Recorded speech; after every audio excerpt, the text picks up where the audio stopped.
예, 안녕하세요, 여러분. 6월 시사 상식 시작해 보도록 하겠습니다. 굵직했던 뉴스보다는 이제 정계나 기타 등등 여러 가지 일들도 많이 있었습니다만, 시사라는 측면에서 우리가 새로운 정보를 안다라기보다는 기존에 계획됐던 것들이 어떤 결과를 가져왔냐 이쪽이고요. 갑자기 새롭게 커다란 뉴스가 있었거나 그런 건 아니죠. 그러다 보니 어떤 정보적 측면보다는 이제 평가적 측면의 가치적 측면, 이런 얘기들이 많이 있었던 것 같습니다. 그러나 예를 들어 이제 방미 외교나 방일 외교 또는 셔틀 외교 등을 통해서 나왔던 이야기들, 이슈가 됐던 것들, 또 거기에 비견되는 과거의 사실들, 이런 것들은 참고할 만한 것들 중에 하나겠죠. 그리고 이후에 이제 어떤 정책대로 진행이 됐었을 때 어떤 결과가 나올 것이냐, 그럼 그 정책은 무엇이고 그 정책이 줄 수 있는 효과들 같은 것들, 이런 것들을 물어볼 수가 있을 것입니다. 그리고 이제 시사적인 것도 있습니다만 기존에 나왔던 이제 문제들, 기출들을 이제 살펴보시게 된다면 이제는 이제 현세적인 것도 있지만은 과거에 우리가 기본적으로 알아야 될 상식들에 대해서도 질의들이 굉장히 많죠. 그러다 보니까 단순히 이제 이번에 있었던 일들 말고도요, 여러분들이 그게 책이든 인터넷이든 기타 등을 접할 수가 있다라면 그런 것을 조금씩은 이제 정리를 해놓고 가셔야 되는 분위기일 것 같습니다. 여기 보시면 방미 주요 일정이라고 나왔는데 이제 마쳤죠. 이제 잘 마쳤다라고 이제 자축하는 국민의힘이나 대통령실 입장도 있겠습니다만, 대부분의 평가가 부정적으로 나왔던 이유 중에 하나는 외교라는 걸 왜 하냐라는 걸로 이제 원론적으로 들어가 보면요, 외교는 자국의 실리 획득이죠. 우리가 이제 어떤 이득을 보기 위해서 가는 거다라고 하게 되는데, 약간의 이제 포석을 두면서 손해보는 척 하지만 결국에 마음을 열고 해줄 거다라고 하는 모습을, 이게 약자한테 보이는 게 아니라 우리보다 강한 나라한테 그걸 보였다라는 게 하나의 특징이 있습니다. 즉, 가가지고 이제 일정 눈에 이렇게 보게 되면 본인의 어떤 성향이나 이것을 홍보하는 그런 것도 있겠습니다만, 갔으면 뭔가 이제 주머니에 담아서 이제 가져오는 게 있어야 될 텐데, 그게 일견상 이제 처음에 예측했던 것들조차도 그게 조금 아쉬웠었고, 기대했던 것들은 이제 사실은 없었고, 예를 들어 반도체와 관련된 것들이나 기타 등등 이제 국가 제1의 홍보사원, 마치 옛날에 프리드리 대왕이라고 하죠. 예, 나는 국가 제1의 종복이다, 심부름꾼이다라고 하게 되면서 자처했었던 계몽군주의 모습을 마치 그렇게 보이려고 했었던 것 같습니다만, 실제로 그것이 성과를 거뒀냐라고 한다면은 조금 아쉬움이 없잖아 있었습니다. 그래서 어디를 방문한다 이런 것도 있겠지만 여기서 나왔던 성과 위주로 보는 게 맞겠죠. 여기 보면은 대통령 방미 성과에 대해서 지금 이제 이야기를 하는 것들 중에 글로벌 종중화, 본격화, 미기업에 대한 투자 유치 이렇게 있습니다만, 실제 이제 투자 유치 양에 대해서 우리나라가 미국에 준 것에 비해서 사실은 굉장히 미미하다라는 평가도 많이 받았고요.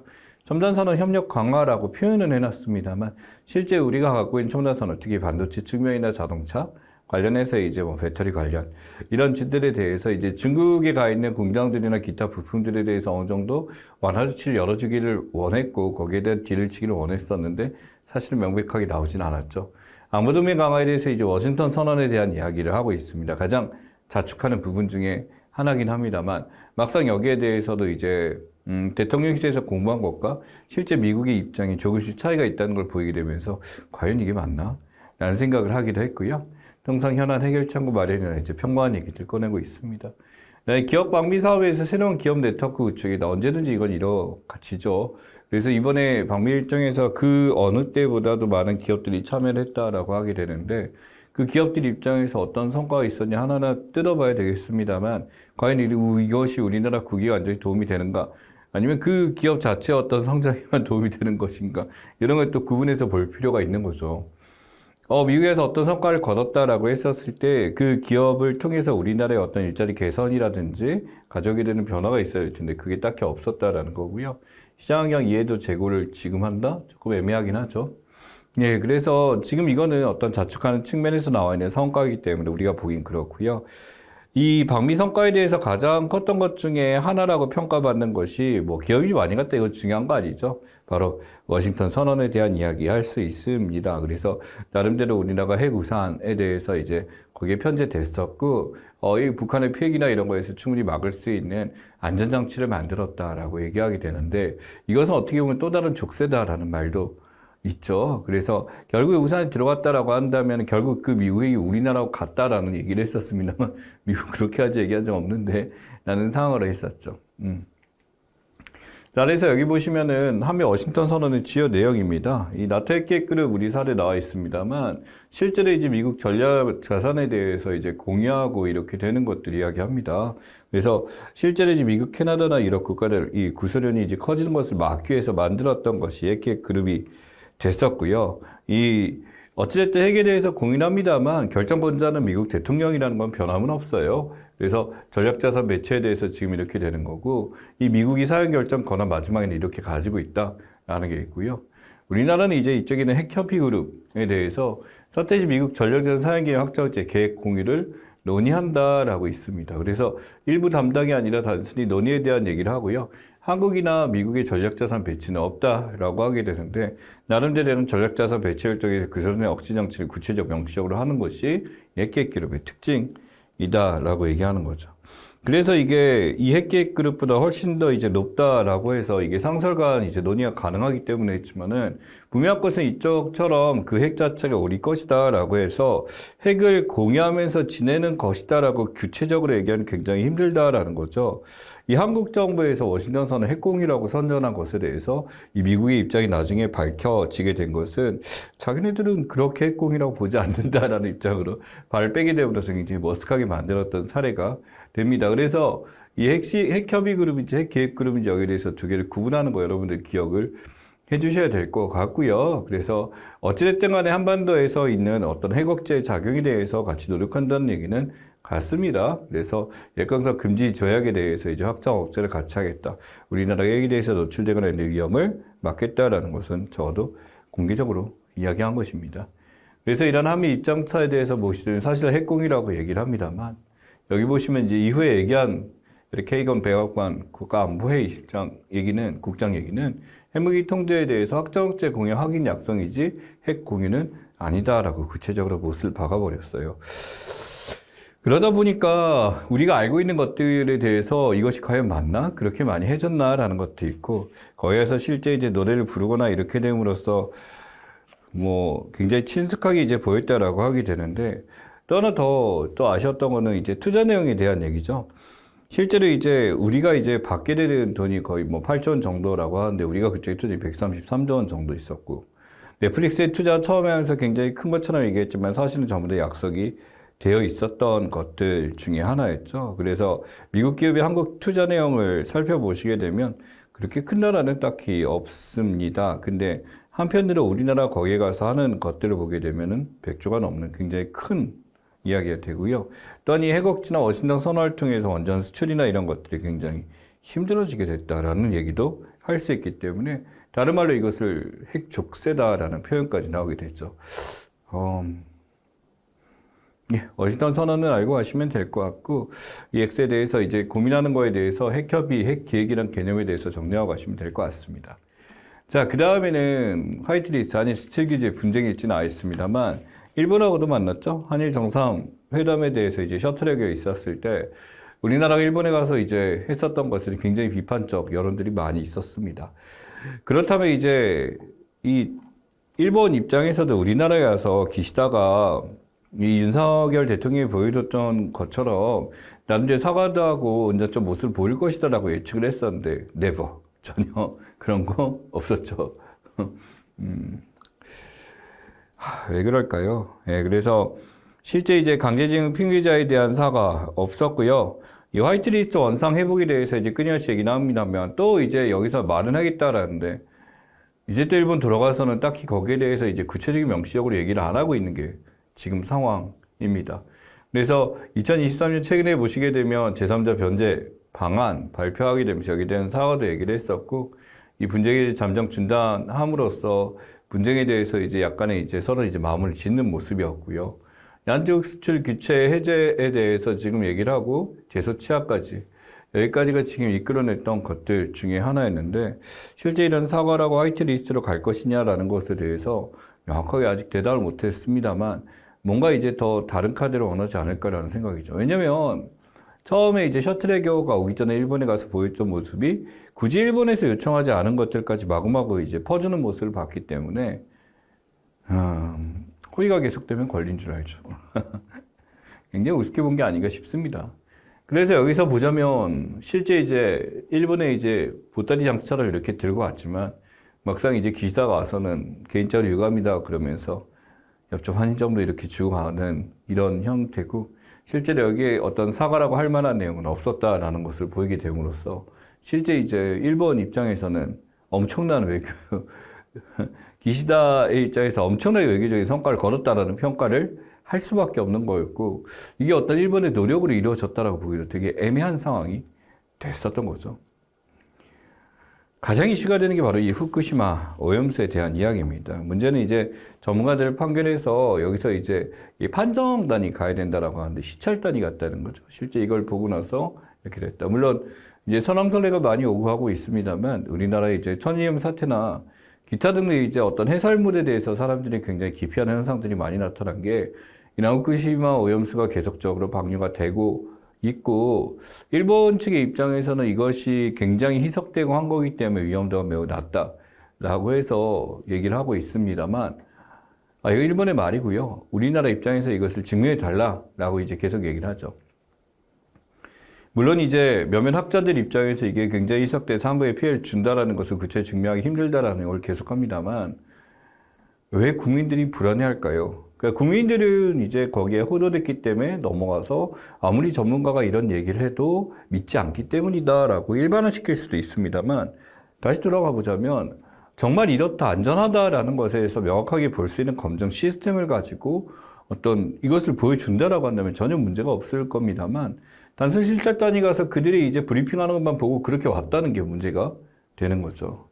그래서 현장 점검에 대해서 내용을 봤었을 때 실제 설치 상태나 결과 이렇게 보겠다라고 했었는데 막상 이제 우리가 가서 검증할 수 있는 기회는 없었고 거기에 다가가기도 힘들었었던 게 하는 거죠. 그래서 이 한국 시찰단이 가갖고 오염시에 대한 안전성이나 이런 평가 자체가 확인을 못했기 때문에 우리는 그들의 결과를 가지고 그냥 받아들일 수밖에 없었던 게 굉장히 안타깝습니다. 그래서 국민들은 안전하게 살고 싶습니다.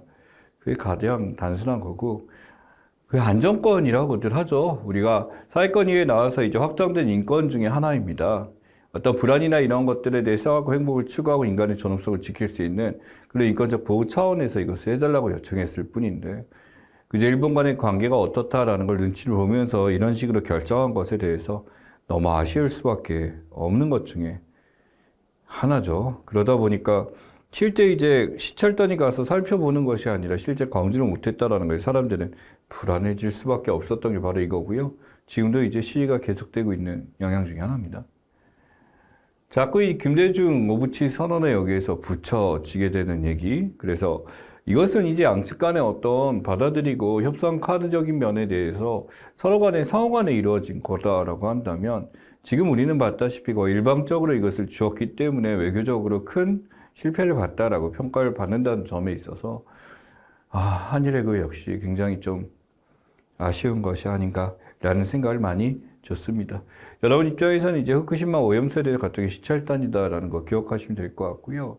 뭐 삼중수소 얘기나 이런 것들은 저번 달 시사에서 다뤘습니다만 여기는 김대중 오부치 선언 역시 이거는 제대로 평가받는 것 중에 하나고 이것과 지금 것은 비교하기 힘들다라는 것들 아시면 좋겠고요. 외교에 대해서 이제 답하기처럼 이렇게 오는 뭐 셔틀레그다라고 부르는 것까지 기억하시면 좋겠습니다. 자, 전세 사기 피해자 지원 및 특별별 지원 대상 나와 있습니다. 이제 정말 많은 사람들이 목숨을 잃기도 했죠. 스스로 이제 굉장히 안타까운 선택을 하기도 했습니다만, 이러한 전세 사기 피해가 비단 이제 지금 밝혀진 게 전부가 아니다라는 거죠. 쓸데없이 기획되고 만들어지는 것들에 대해서 피해보는 사람들이 굉장히 많이 있고, 이것이 현행의 법으로서는 막기 힘든 그런 허점들이 유한 거기 때문에 그런 사례들을 고려했었을 때 이건 정부의 실수 있다라는 측면에 대해서 이들을 구제해달라라는 얘기가 비단 계속 돌고 있습니다만, 여기에 대한 명확한 결과나 이런 것을 보여주지 못하는 게 현실의 모습이죠. 여기 보시면 이 특별별 지원 대상입니다. 대학력 갖추고 이 6가지 요건이 다 충족해야 됩니다. 학력 일자를 받았나? 경험매 진행이 들어갔는가? 그 다음에 면적보증 고려 서민 임차주택에 해당하는가? 큰 거 안 되고요. 전세 사기 의도가 있다고 확실히 판명된 주택이어야 하며 다수의 피해자가 분명히 발생해야 되고 너 개인이면 안 되고 보증금이 상당히 미반화될 우려. 상당액이라는 기준도 굉장히 좀 애매하긴 하죠. 그러다 보니까 여기에 대해서 집을 구매해서 빌려준다라든지 여기에서 금액을 돌려준다라든지 이런 것들이 있습니다만 굉장히 지금 여기에 대해서 처음에 이제 굉장히 발빠르게 움직이는 척 하다가 결국에는 지금 약간 흐지부지 돼가고 있는 게 하나의 특징 중에 하나죠. 그래서 이 6개 요건이 다 갖춰져야 되기 때문에 실제로 이제 인정되게 될 경우 경매의회나 정지 신청을 통해서 자신의 보장받을 수 있는 기회를 주겠다라고 하는 겁니다. 그래서 이 대항력이라는 건 일종의 내가 지금 이제 주택에 대해서 주민등록 마치고 그다음 학자일자를 받아내게 되면 이제 다른 어떤 변제권에 대해서 가장 임차권이 가장 대항력을 가지게 되고 임대차 기간뿐만 아니라 대항력까지 주게 됨으로써 모든 것의 보증금에 대한 우선 변제권까지도 한꺼번에 받게 되는 게 이 대항력의 의미가 됩니다. 그래서 바로 이거예요. 대항력은 전입신고한 다음 날부터 발생한다. 그러니까 이사를 했다 그래서 바로 발생하는 게 아니라요. 이 신고에 대해서 그 다음 화요일 날 다음 날 생긴다라는 거죠. 무슨 짓을 할 수 있을까요? 이사하고 전입신고를 했다라고 할지라도 그 사이에 돈을 빼거나 주인을 받거나 이런 짓거리를 해버리게 되면 진짜 명백하게 눈 뜨고 이제 코벼가는 그런 상황이 발생할 수도 있게 되는 거죠. 그러다 보니까 이제 어떤 특별법 정형 요건에 대해서 이제 처음에는 좀 문제가 있었다 그래서 완화한 대책을 꺼내고 있습니다만 명백하게 이런 전세 사기 피해자들이 원하는 것들에 대해서 지금 이제 이런 명백한 대책들이 나오지 않기 때문에 매우 문제가 되고 있다라는 거죠. 그래서 계속적으로 요구하는 거는 구상권 이전에 먼저 지원부터 해달라라는 얘기도 하지만 그들의 어떤 사기를 당한 거에서 국가가 다 배상해야 되나는 논리도 계속 나오고로서 충돌하고 있습니다. 그러니까 그들의 전세 사기가 어떤 내용이나 보냐면 바로 이건데요. 이 두 가지 유형 정도 이제 보겠습니다. 무자본 갭 투자라고 하죠. 그래서 공인중개사와 건축주와 같이 짜고 들어갑니다. 그래서 분양 대항업자와 A모 씨, C모 씨 이렇게 해서 지금 보시면 임대인의 배후 세력 나와 있고 노숙인들이 있습니다. 어떤 명의를 빌려가지고 이렇게 컨설팅 업자 달라붙어서 하게 되죠.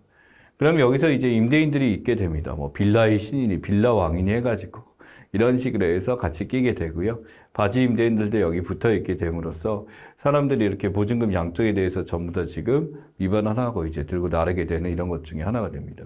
그래서 실제로 이제 전세 보증 부동산 매매 지급하게 됨으로써 사고 전세받고 사고 전세받고 하게 됨으로써 이런 쓸데없이 전세 계약이 맞물리게 되고 이런 맞물리게 됨으로써 결국 한 푼도 돌려받지 못하게 되는 이런 상황이 나타나게 되는 거죠. 여기에 대한 이익은 누가? 컨설팅이나 분양업체 임대인, 공인중개사까지 짝짝꿍이 돼서 나눠먹게 되고 결국 모든 전세 보증금이 공중에 붕 사라지게 됩니다. 또는 전세자금 대출 사기 나와 있죠. 이 청책이 있고 이제 임대인 임차인 모집책이 있으면 공인중개사가 짭니다. 이 공인중개사라는 것은 공인 믿을 수 있다, 신뢰할 수 있는 이런 중개거래 집에 대해서 믿을 사람인데 이 사람이 이제 사기를 치면 방법이 없죠. 그래서 가짜 임대인과 임차인 이렇게 들어가게 됨으로써 실제로 이제 고액 아르바이트라 해서 임대인이 가짜 임대인을 내세우게 되는 거예요. 그러면 이 사람들이 들어가기 위해서 위조 허위의 전세 계약서를 했는데 집에 가보니까 갑자기 벌써 다른 사람이 살고 있게 되는 이런 상황도 나타나게 되는 거죠. 그래 여기서 저는요, 뭐 이 사람 다 나쁘지만은 우리가 이제 실제로 만난 사실은 공인중개사들이잖아요. 그렇게 이제 공인이라는 건 시험을 통해서 그런 것을 이제 하게 된다라는 사람들인데 이 사람들이 이제 사일치게 된 거고 당연히 임차인들 입장에선 돈이 부족할 수 있으니까 어떻게 전세자금 대출 신청을 하게 될 텐데 이 대출 안선책이 이제 연락해서 연결해 주겠다 그래갖고 쉽게 돈을 빌릴 수 있게 했는데 알고 봤더니 이게 사기를 친 거였죠. 이렇게 연결되다 보니까 커다란 문제가 발생했습니다. 결국 여기서 이제 가장 핵심은 이들이 자신들의 보금자리를 살 수 있는 어떤 이때까지 모았던 전세 보증금들이 공중에 날아다니는 상황에서 이것을 어떻게 보증해 줄 것인가라는 게 가장 크게 된 거죠. 그래서 이런 두 가지에 대해서 지금 이야기가 나왔습니다. 자, 이 송영길 이 전 대표죠, 이제는. 더불어민주당 대표에서. 물론 이제 대표에 올라갔을 때 굉장히 근사한 표차로 그렇게 올라가게 됐었습니다만, 바로 그때 근사한 표를 받았던 시절에 어떤 돈봉투 사건이 여기 있었다라는 이야기가 나오게 된 거죠. 그러다 보니 이제 이러한 검찰 수사, 정부대적 수사단이 표적 수사단이 이런 얘기를 하게 됨으로써 파리에서 공부를 하고 있었던 걸로 알고 있습니다. 그러다가 이제 거기에 대해서 공부를 하다 이렇게 돌아왔다라고 하게 되는데 이 전당대회에서 이제 100만 명 넘는 사람들이 왔었는데 내가 그걸 다 어떻게 알고 이런 돈봉투가 어떻게 관리되느냐 나는 잘 모른다라고 이야기를 했었죠. 그래서 관련된 이제 사람들 윤관석 의원이나 이제 또 이 누구죠? 두 사람에 대해서 캠프 관계자들이 지금 여기에 대해서 전부 이제 옷을 벗고 이런 자금 조달에 들어갔었던 사람들, 강래구 전 수정공사 검사나 이런 사람들에 대해서 이제 책임을 지는 방향으로 이제 들어가게 됐습니다. 그래서 이제 그때 그 연구소가 뭐냐면 먹고 사는 문제연구소 이렇게 있습니다. 평화 먹고 사는 문제연구소에서 하는 일이 국민의 실제 생활에 도움이 되는 직접적 경제 정책을 만들겠다. 새로운 성장 동력 확보를 위한 방안을 만들겠다. 연구소에는 거창하죠. 그래서 송영익 전 대표가 2015년에 이제 만들었던 것 중에 하나입니다만 이전에 있었던 이제 포럼을 이제 확대시켜서 이렇게 됐었고요. 여기서 이제 이 정치적 후원단체에 해당하게 됩니다. 이쪽을 통해서 이제 자금을 모으게 되면 어떤 정치 자본을 활용하게 되는 건데 이 후원금이란 게 그렇습니다. 이 후원금이 그냥 들어오는 게 아니라 들어왔었을 때 이제 어떤 명의로 한 사람에게 있어서 액수 제한이 존재하게 돼요. 그러다 보니까 이제 그 액수 제한을 막기 위해서 가족 사돈 팔촌까지 갖고 명의를 해서 이제 끊어가지고 이렇게 주게 되는 거죠. 그렇게 되면 이게 합법처럼 이렇게 보이도록 만드는 것 중에 하나인데 그런 어떤 조작을 했었던 곳이다라고 볼 수 있겠죠.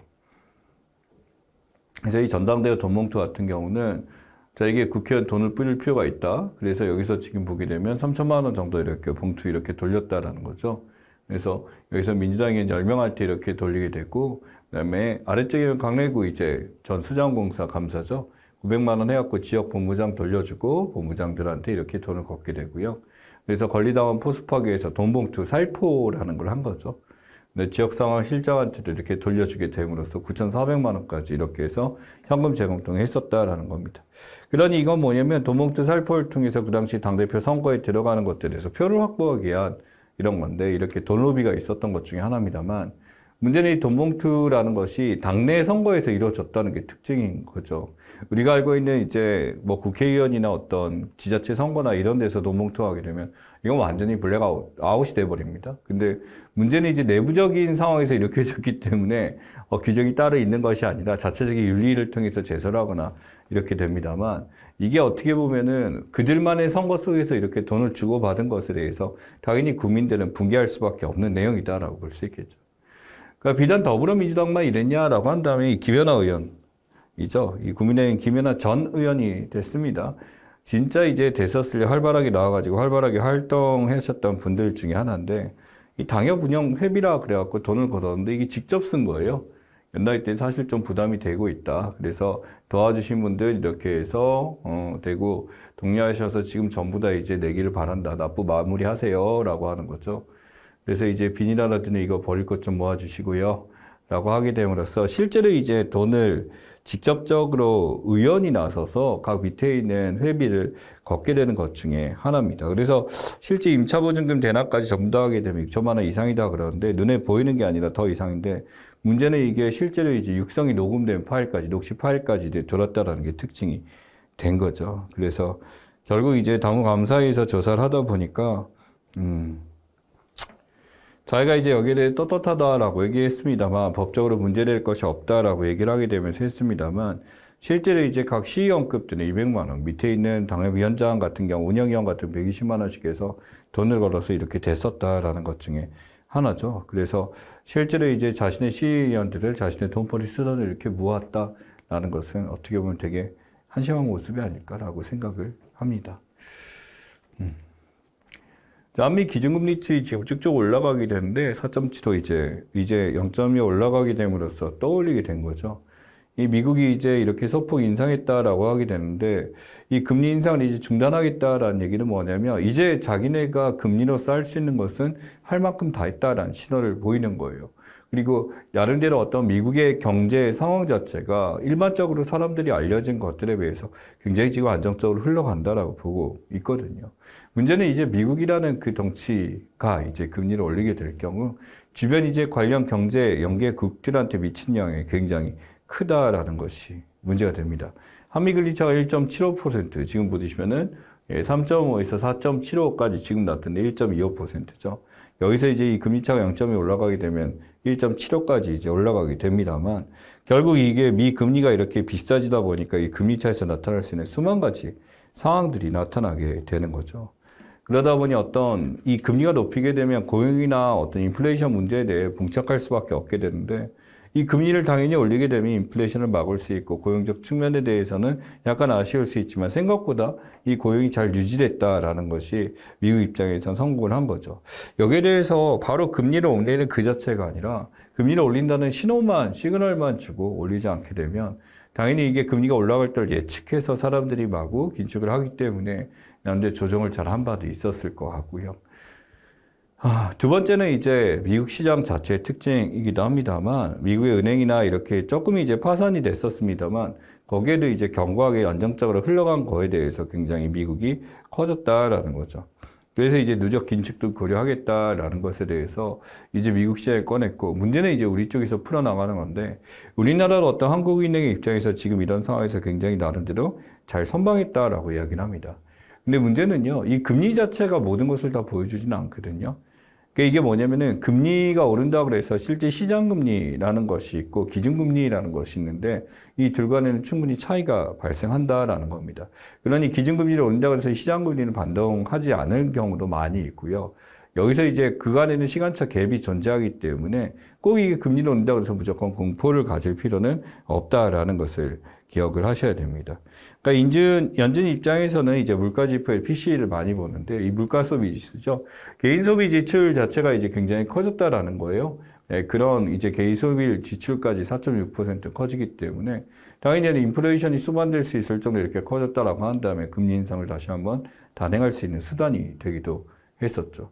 그러다 보니 이제 3월이나 이렇게 증가합니다만 이 에너지 가격 하락이죠. 뭐 기름값 이제 뭐 운전하시는 분도 알 수 있습니다만 많이 비싸졌을 때보다 많이 내렸죠. 러시아 우크라이나 전쟁 때문에 여러 가지 이제 가격이 비쌀 거다 했지만은 이 러시아가 이제 나름대로 천연가스를 이제 마구 이제 다른 쪽에 이제 무방비하게 중국을 통해서 판다 보니까 천연가스가 내리다 보니 당연히 석유에 대한 소비도 줄게 되면서 같이 이제 석유 자체에 대해서도 가격이 떨어지게 된 것 중에 하나고요.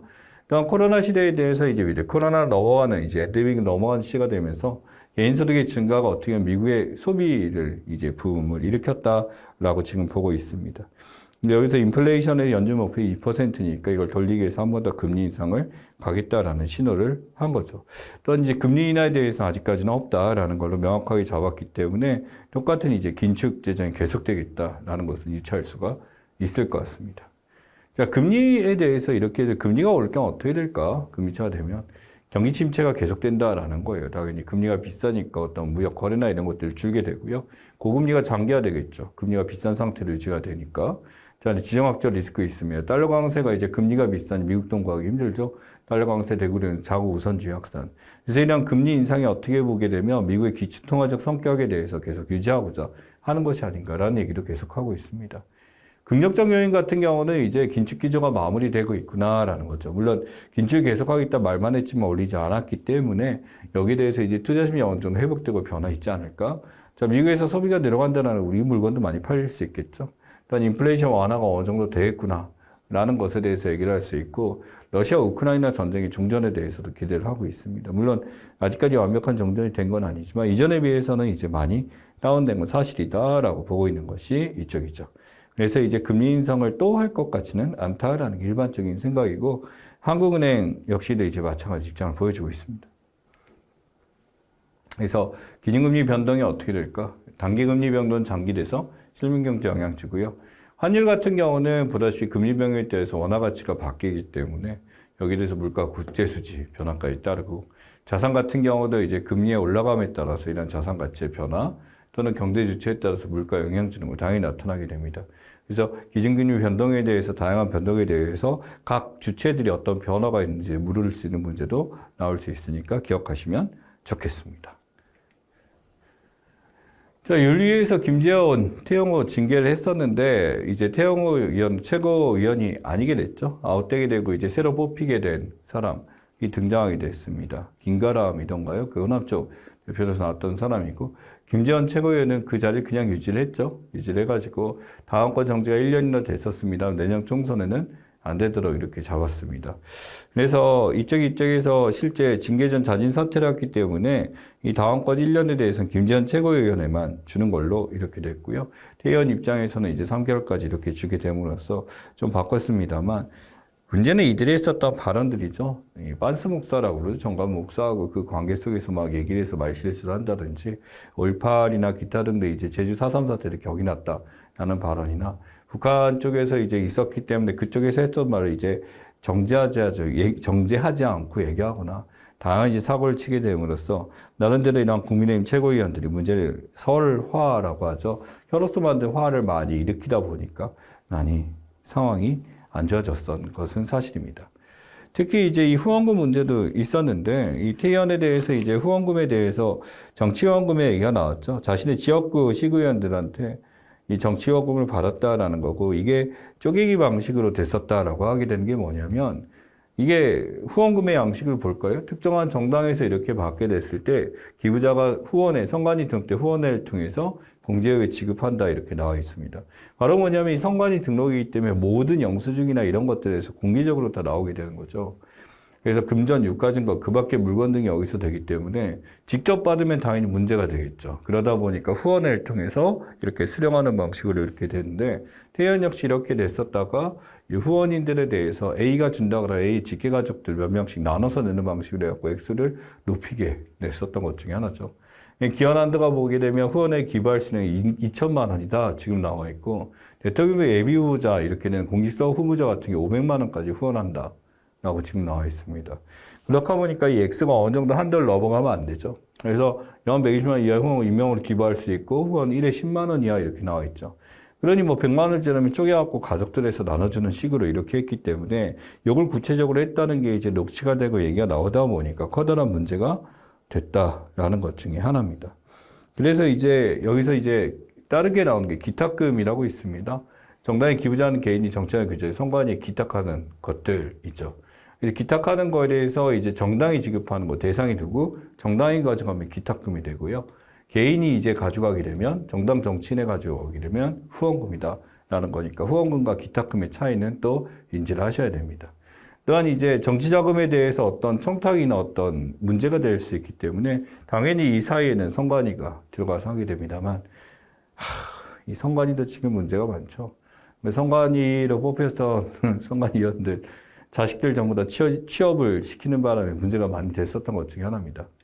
그래서 지금 이 후원금과 기탁금 문제까지 우리가 살펴봤는데, 실제로 이제 지금 사회 속에서 나타나는 어떤 정치적인 측면에 대해서는 이 후원금과 기탁금이 여러 가지 편법으로 이루어지는 거에 대해서 눈 감아주는 게 굉장히 많습니다만, 기본적인 이제 개념만 정리하고 가면 충분하실 것 같다라고 생각합니다. 다음 시간에 SG 증거인멸 증권 살 때부터 이후 뉴스들을 다시 살펴보도록 하겠습니다.